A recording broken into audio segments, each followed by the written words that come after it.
Blessings to all of you. My name is Joshua from Chosen Vessels, the Preacher's Channel. Today is 2/16/19, and in this video, at the end of this video presentation, you will have a clear understanding regarding the meaning of worshiping the Father in spirit and in truth. The passage is John chapter 4, verses 19 through 24 from the KJV. It reads, quote, the Samaritan woman said unto him, who is Jesus, Sir, I perceive that thou art a prophet. Our fathers worshipped in this mountain, and ye say that in Jerusalem is the place where men ought to worship. Jesus said unto her, Woman, believe me, the hour cometh, when ye shall neither in this mountain nor yet at Jerusalem worship the Father. Ye worship ye know not what. We know what we worship, for salvation is of the Jews. But the hour cometh, and now is, when the true worshippers shall worship the Father in spirit and in truth, for the Father seeketh such to worship him. Yahweh or Yahweh is a spirit, and they that worship him must worship him in spirit and in truth. Unquote. Wherefore, we will first take a closer look at the words worship, then spirit, and then truth, all in the light of the Ivri, the ancient Hebrew, in order that we might understand what Jesus meant by worshiping the Father in spirit and in truth. And lastly, we're going to put all these three words back together so we may see the big picture of the meaning of worshiping in the spirit and in truth. Other details regarding this video presentation will be available in the description box of this video, and be sure to check them out, and thank you in advance. Worship explained in the Ivri, in the ancient Hebrew, and once more, this is another occasion for us to expand our linguistic knowledge. So, how do you say to worship in Spanish? Okay, it is rendir culto, rendir culto. And how do you say worship in modern Hebrew?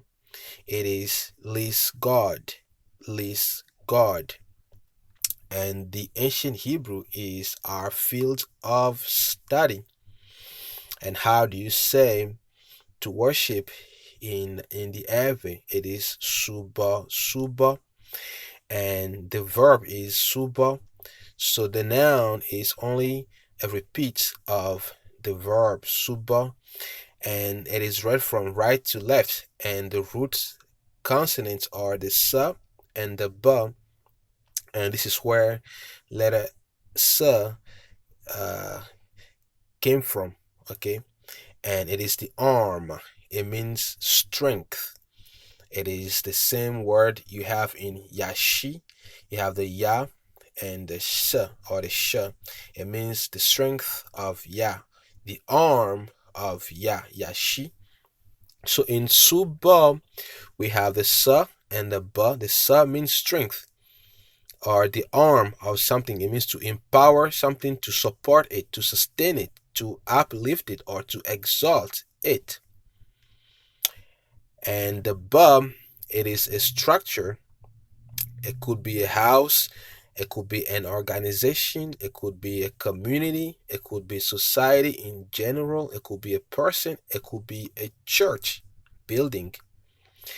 So to worship something, whatever a person does to strengthen a structure, be it a person or an organization or a community or a society or a church, is acts of worship. It is an act of worship. Okay, so worship is acts of service with the intent to help support something. So do you help make a person stronger by telling him or her how cool or how well he or she looks or is doing? Absolutely. It boosts morale to tell people how well they are doing, as long as you are not making of them an idol or raising them to the level of a deity. Okay, so worship means service, to serve or to strengthen something, to uplift something, to sustain something. It means to serve. Okay, there are many things we can do to exalt the Lord, to serve the Lord, and singing to Him is one example. Details of this letter are coming from number 18 of the booklet called Ancient Hebrew Revived Complete Chart, and details of this letter is coming from number 4 of the same booklet. Examples of worship in a Song of Solomon, chapter 1, verses 9 and 10, we read, quote, I have compared thee, O my love, to a company of horses in Pharaoh's chariots. Thy cheeks are comely with rows of jewels. Thy neck with chains of gold. Unquote. So in Song of Solomon, we have the bride and the groom uh, complimenting each other, commending each other. Oh, how lovely you are. Oh, how beautiful you are. So it is an act of worship by telling each other how well or how beautiful they are or how well they are doing. It is an act of worship. It is uplifting. It is exalting. It is empowering. Okay. And the second example is Revelation chapter 4, verse 8. It reads, quote, And the four beasts had each of them 6 wings about him, and they were full of eyes within, and they rest not day and night, saying, Holy, holy, holy, Lord Yahweh Almighty, which was and is to come, unquote. So in Revelation chapter 4, verse 8, we have the 4 beasts uplifting the Lord, exalting the Lord. It is an act of worship. It is a service being rendered to the Lamb. And the third example is Psalm 147, verse 1. It reads, quote, Praise ye the Lord, for it is good to sing praises unto our Yahweh, for it is pleasant and praise is comely, unquote. Praise is appropriate. Praising Yahweh is the appropriate thing to do.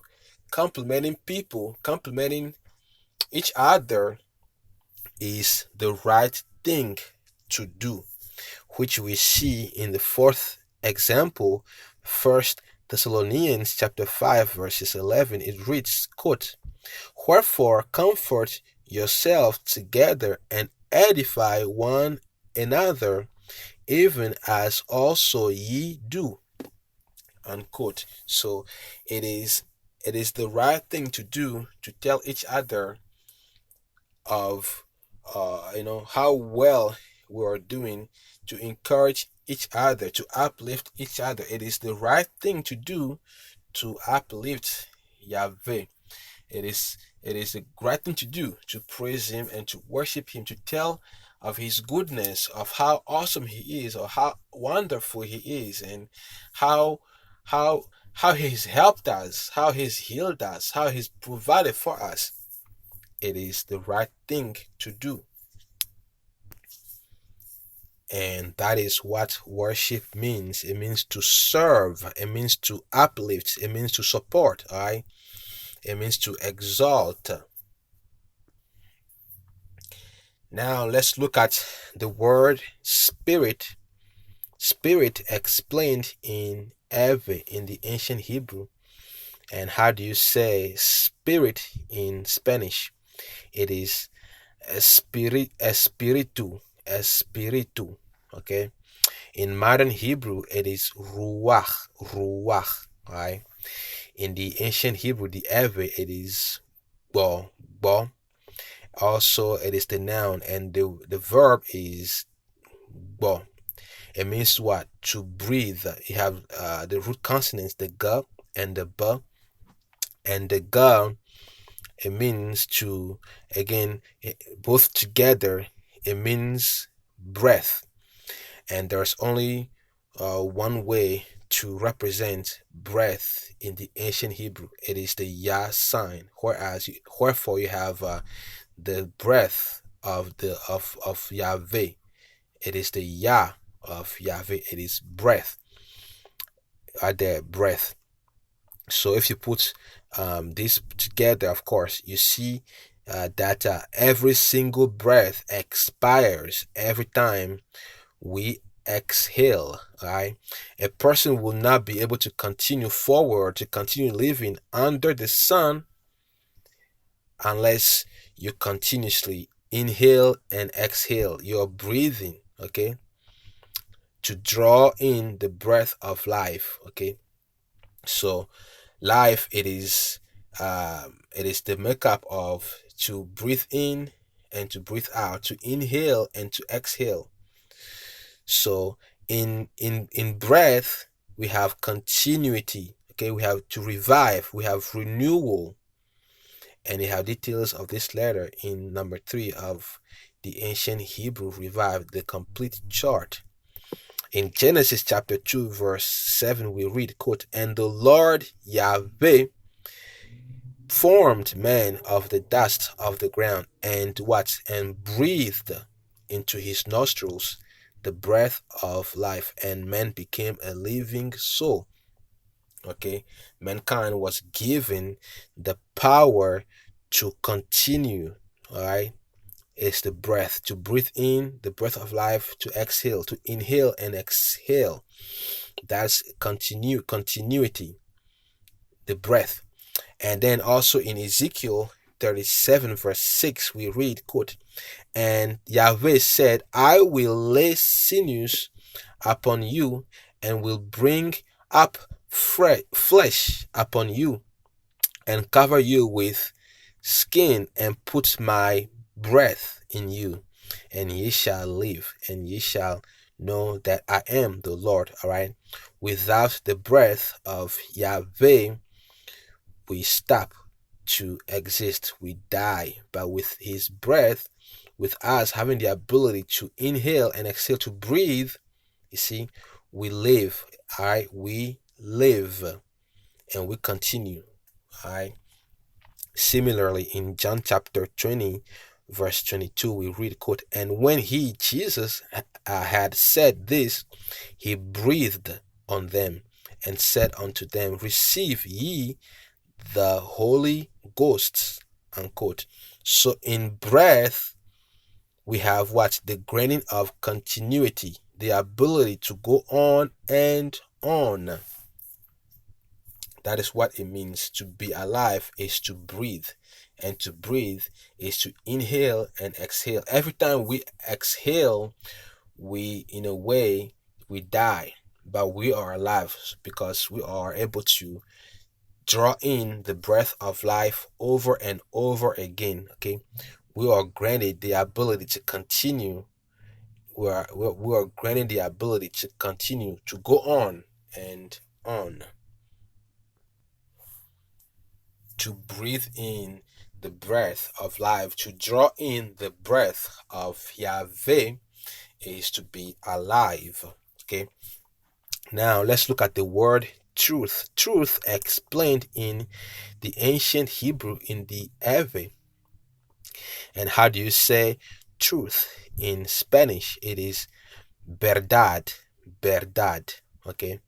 In modern Hebrew, it is ha-emet, ha-emet.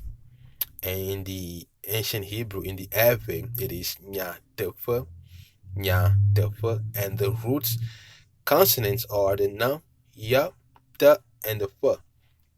The noun is element, okay? It is the sperm, the element. And the ya is the flow. It is again the flow, the continuation. And the ta is the mark. And the fa is the mouth symbol. It is the gather. Okay. So this one plus this one here is it is nya and nya. And in nya you have the information, okay, a report, and then the word. This is where the word nyavi or the prophets came from. Okay, so in nya you have information, you have word or a report or a story in circulation, right? The element in circulation, that's the information. It is being passed down from one person to another. It is being transmitted from one person to another. All right. It is in circulation. It is the report. It is in information. That's the nyam. And then this one plus this one here, you have mark and gather. So you have this the information or the elements in its designated gathering, all right, in its marked gathering where it belongs. Okay, this is the gathering, it means the family, and this is the mark, okay, the assigned place. So in truth you have information or the word or the story or the report in its designated family where it belongs. So to tell the truth about something is to say it as it actually is, all right? Nothing added and nothing taken out, and that is the truth. And ultimately, if you put all those three words together, you will see the big picture and what it means to worship in spirit and in truth. All right. So worship in spirit and in truth explained in the Ivri. So worship is suba, the sa and the ba. It means to serve, and spirit is the ga and the ba. It means breath. Okay. It means continuity. And then the truth is na ya ta apa nyatafa.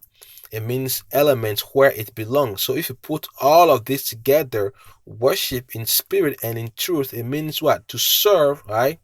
The Lord with continuity, with steadfastness, element where it belongs, and with integrity. Okay.